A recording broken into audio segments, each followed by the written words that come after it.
இந்த வீடியோவை பார்க்க வந்த நீங்க நிச்சயமா ஒரு சிவபக்தரா தான் இருப்பீங்க.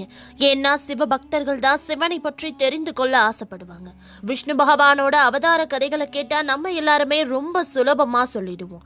ஆனால் சிவன் எத்தனை அவதாரங்கள் எடுத்திருக்காருன்னு கேட்டா அவ்வளவு சுலபமா யாராலையும் எண்ணிக்கையில கூட எண்ணி சொல்லிட முடியாது.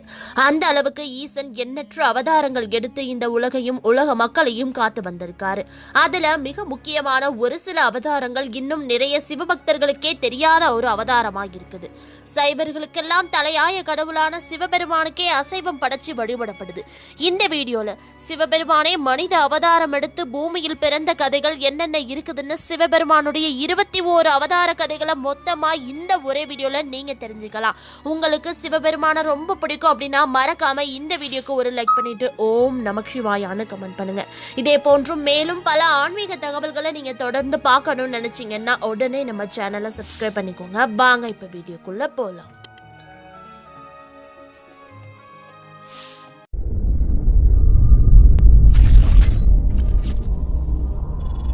சிவபெருமானின் மனித அவதாரமான பெரியாண்டவர் பற்றி பார்க்க போறோம். சிவபெருமான் பல அவதாரங்கள் எடுத்திருக்காருன்னு நம்ம கேள்விப்பட்டிருப்போம். அதுல மிகப்பெரிய மனித அவதாரம் எடுத்து ஒரு அரக்கன வதம் செஞ்சிருக்காரு. இந்த அவதாரம் பற்றி நிறைய புத்தகத்துல சொல்லலைனாலும் செவிவழி கதைகளாகவும் கிராமத்து கதைகளாகவும் இன்னும் பல ஊர் மக்களுக்கு குலதெய்வமாகவும் இந்த பெரியாண்டவர் திகழ்ந்து வராரு. எதனால சிவபெருமான் மனித அவதாரம் எடுத்தாரு, அவரை ஏன் பெரியாண்டவர்னு அழைக்கிறாங்க?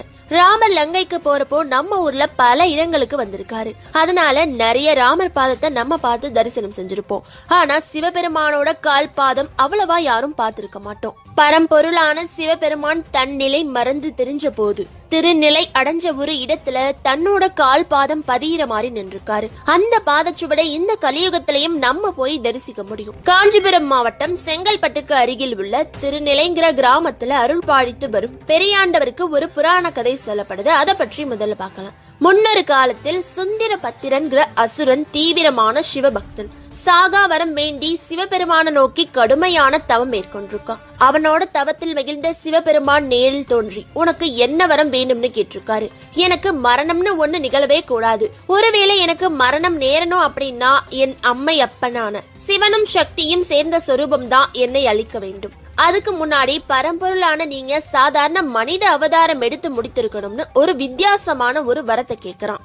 சிவபெருமானும் அப்படியே ஆகட்டும்னு அவன் கேட்ட வரத்தை கொடுத்துட்டாரு. அதன் பிறகு தன்னை வெல்ல யாரும் இல்லைன்னு தலைகணத்தோட சிவன் கிட்ட வாங்கின வரத்தை தப்பா பயன்படுத்த ஆரம்பிக்கிறான். இந்திரதேவன் முன்னிட்ட பல தேவர்களுக்கு தொந்தரவு செஞ்சு வரான். பிறகு அவங்களை எல்லாம் சண்டை போட்டு தோக்கடிச்சு இந்த அசுரன் விண்ணுலகையும் மண்ணுலகையும் ஆட்சி செஞ்சு வந்திருக்கான்.